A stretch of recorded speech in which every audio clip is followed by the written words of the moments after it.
আসসালামু আলাইকুম, আমন্ত্রণ জানাচ্ছি পল্লী বার্তা সংবাদে। প্রেস কাউন্সিল পদক পেলেন 4 সাংবাদিক 2 প্রতিষ্ঠান।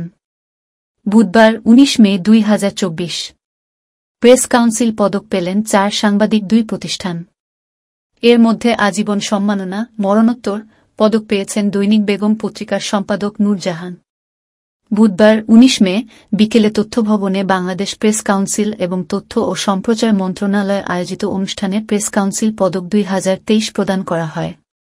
তথ্য ও সম্প্রচার প্রতিমন্ত্রী মোহাম্মদ আলী আরাফাত এ পদক তুলে দেন। অনুষ্ঠানে সভাপতিত্ব করেন বাংলাদেশ প্রেস কাউন্সিলের চেয়ারম্যান বিচারপতি মো. নিজামুল হক নাসিম।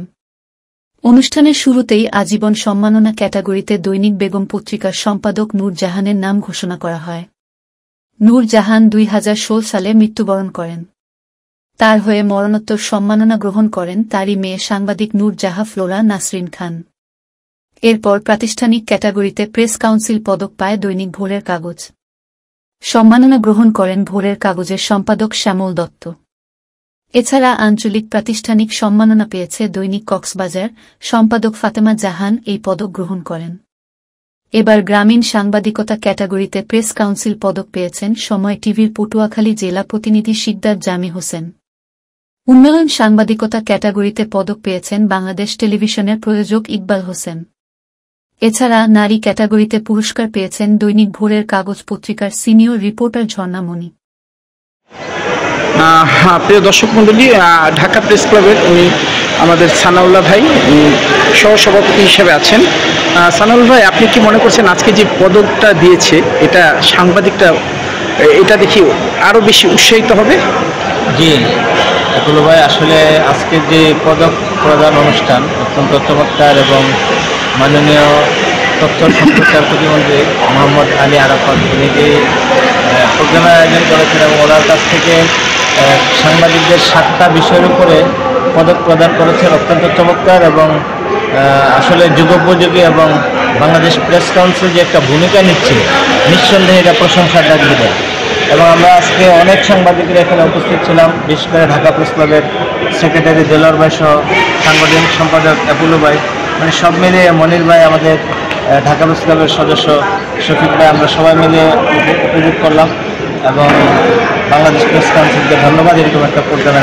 আমার আরেকটা প্রশ্ন, আমরা সবসময় দেখি যে সাংবাদিকদের কোনো অনুষ্ঠান হলে ঢাকা প্রেস ক্লাব একটি সর্ববৃহৎ একটি সংগঠন, সাংবাদিকদের সংগঠন, জাতীয় প্রেস ক্লাবের পরেই যার অবস্থান।